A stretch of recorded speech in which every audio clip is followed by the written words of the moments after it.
할렐루야. 사랑하는 신내교회 성도 여러분, 오늘은 8월 18일 목요일 아침입니다. 오늘 하루도 아침 묵상을 통하여 하나님과 함께 하시는 하루가 되시길 소망합니다. 오늘 우리에게 주신 하나님의 말씀은 레위기 26장 14절에서 17절의 말씀입니다. 제가 새번역 성경으로 읽어드리도록 하겠습니다.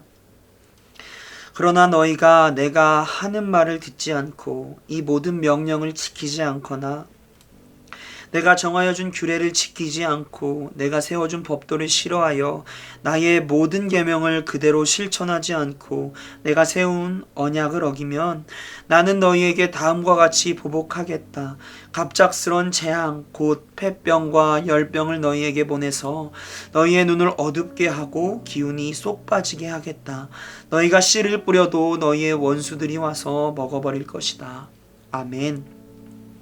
26장 전체적인 말씀을 보게 되면 율법, 다시 말해서 하나님의 말씀에 대한 불순종의 결과를 이야기하고 있습니다.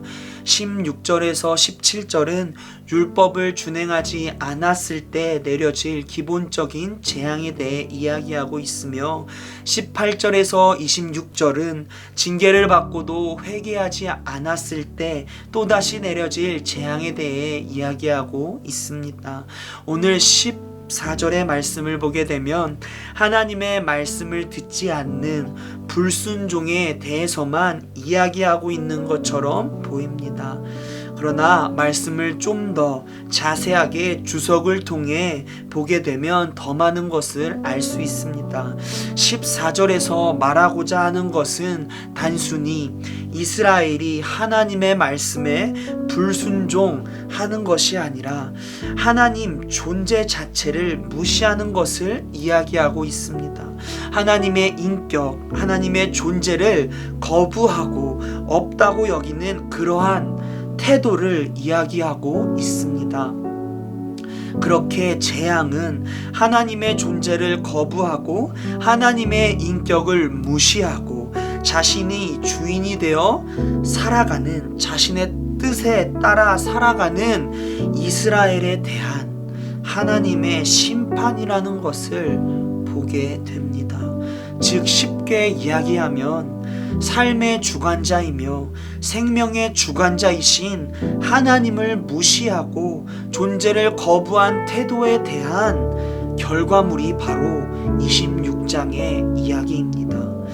오늘의 말씀을 통하여 우리들의 삶을 돌아보길 소망합니다.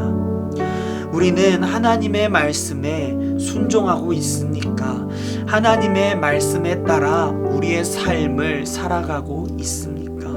스스로에게 질문해 보길 소망합니다. 만약 쉽게 아멘, 당당하게 아멘이라고 대답하지 못한다면 왜 내가 순종하지 못할까 고민해 보기 소망합니다. 혹시 우리들 또한 이스라엘 백성들처럼 하나님의 존재를 무시하고 있지는 않은지, 하나님이 나의 삶의 주관자, 생명의 주관자라고 인정하지 못하고 있지는 않은지, 하나님이 나의 삶의 주인이라고 고백하지 못하고 있지는 않은지 생각해 보았으면 좋겠습니다. 우리가 하나님의 존재 자체를 무시하고 있다면 우리는 당연히 하나님의 말씀에 순종할 수 없습니다. 또한 우리의 삶의 주인이 하나님이라고 고백하지 못한다면 당연히 우리는 하나님의 말씀에 순종할 수 없습니다.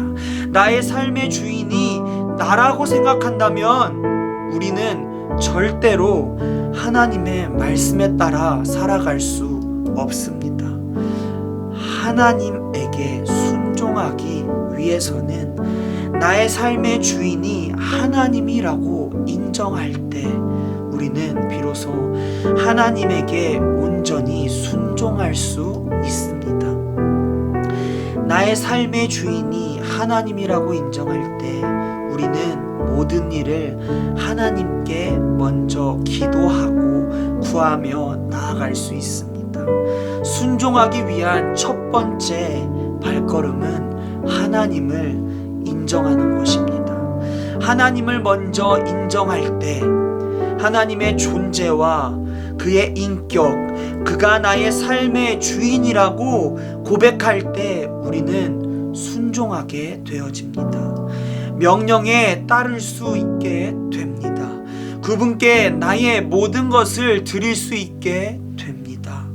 마치 어린아이가 부모님에게 행동하기 전에 허락을 받고 행동하는 것처럼 말입니다. 아이는 부모님이 자신의 삶을 이끌고 그것이 가장 안전하다고 생각하기에 부모님의 존재를 인정하기에 허락을 구하고 행동하는 것입니다. 이처럼 그리스도인이라면 하나님의 존재를 인정하는 것, 믿음으로 고백할 때 순종으로 나아갈 수 있습니다. 나는 왜 불순종하는가 생각하기 전에 나는 하나님을 인정하고 있는가 먼저 생각해 보십시오.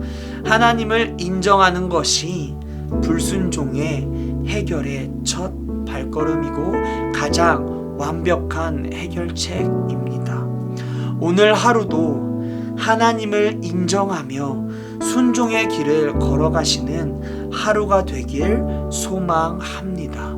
주기도문 하도록 하겠습니다.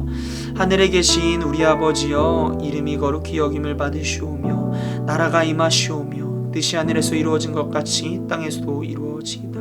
오늘날 우리에게 일용할 양식을 주시옵고 우리가 우리에게 죄진 자를 사하여 준 것 같이 우리의 죄를 사하여 주시옵고 우리를 시험에 들게 하지 마시옵고 다만 악에서 구하시옵소서. 나라와 권세와 영광이 아버지께 영원히 있사옵나이다. 아멘.